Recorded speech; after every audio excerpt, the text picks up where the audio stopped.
In the book of Revelation, I discussed a translation issue in Revelation 5:9 that stems from theological concerns and an attempt to change how the 24 elders seated on the throne in heaven are understood.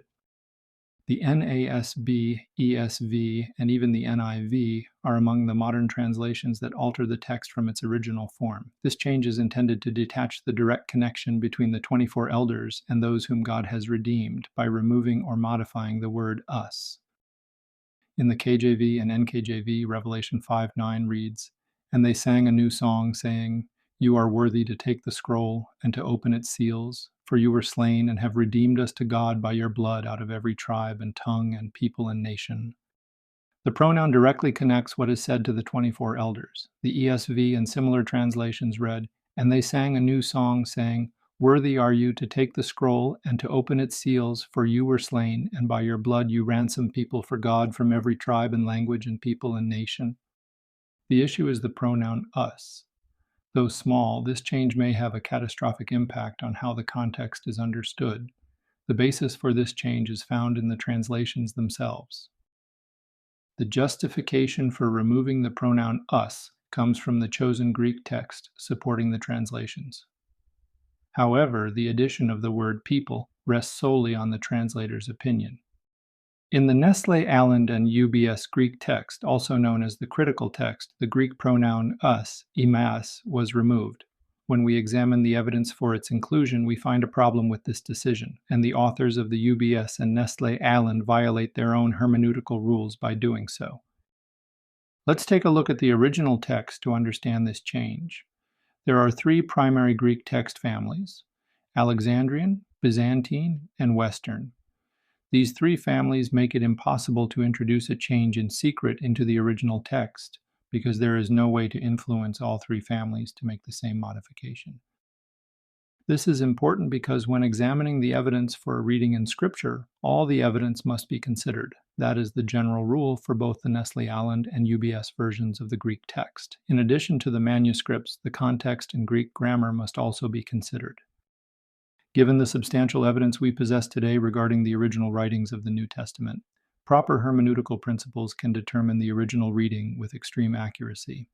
This may seem a bit boring, but it shows we have a solid basis for determining the original reading of any passage of Scripture.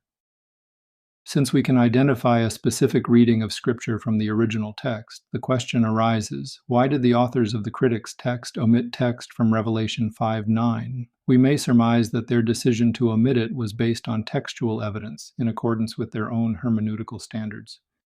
However, when we examine the evidence they provide for the reading, we find that the only manuscript to omit the pronoun was a single Alexandrian text. This means the evidence for including the pronoun is overwhelming, not just plausible. The only reason to modify a reading with this much evidence is for theological purposes, not for textual evidence. Removing the pronoun also causes another issue, which the English versions that follow the omission address by adding a noun or pronoun not in the original. For example, the ESV reads, "And by your blood you ransom people for God," to overcome this issue. When it comes to proper hermeneutics, the science behind translation and interpretation, context and grammar must also be considered. The textual evidence for us to be in the original reading is immense, but that alone does not determine whether it is included. The Greek grammar and context must also be taken into consideration. What the critical texts have done by removing us is to create a grammatical issue. There is no longer an object for the verb in the sentence. The sentence is incomplete. By your blood you ransomed to God. Who did Christ ransom to God by his blood? The ESV, NASB, and other translations provide an object, implying there is an ellipsis in this sentence. In the original Greek, an ellipsis may be used when the missing word is directly implied by the context. This is common in inflectional languages, such as Russian or Spanish. One of the most ordinary words that is often left out is the verb to be, because it is naturally supplied by the context. However, pronouns are not used for an ellipsis since, without them, the object cannot be directly implied. The ESV and other translations that follow this omission supply people based on the prepositional phrase out from every tribe and tongue and people and nation. Prepositional phrases modify nouns and pronouns. Where is the noun or pronoun that this phrase is modifying? When us is left out, The object of the sentence is missing. People cannot be used as the ellipsis because it includes every tribe, tongue, people, and nation, not just people. And each of these terms has significance, so people cannot be used synonymously. Therefore, based on the textual support, context, and grammar, Revelation 5:9 reads, "And they sang a new song, saying, 'You are worthy to receive the scroll and to open its seals, because you were slain as a sacrifice and redeemed us to God by your blood out from every tribe and tongue and people and nation.'" Thus, the 24 elders are redeemed. Since only humans are redeemed, the direct link to the elders and the church performing its priestly service in heaven before the tribulation begins is directly stated in Revelation 5:9.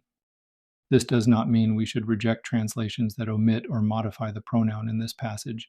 Rather, we should know and understand our translations, read the introduction and preface, understand what denominations and theologies are behind the translation, along with what type of translation it is.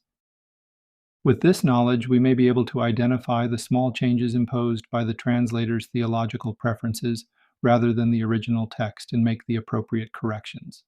Many prefer reading the ESV, NASB, or NIV, especially over the KJV.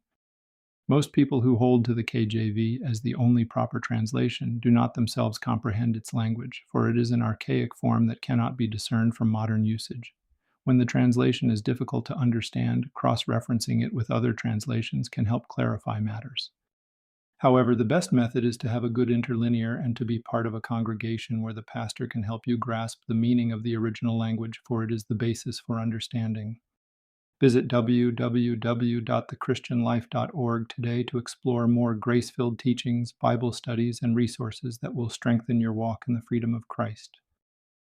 This video employs AI-generated images and an AI-generated voice for narration to enhance accessibility and convenience for our readers.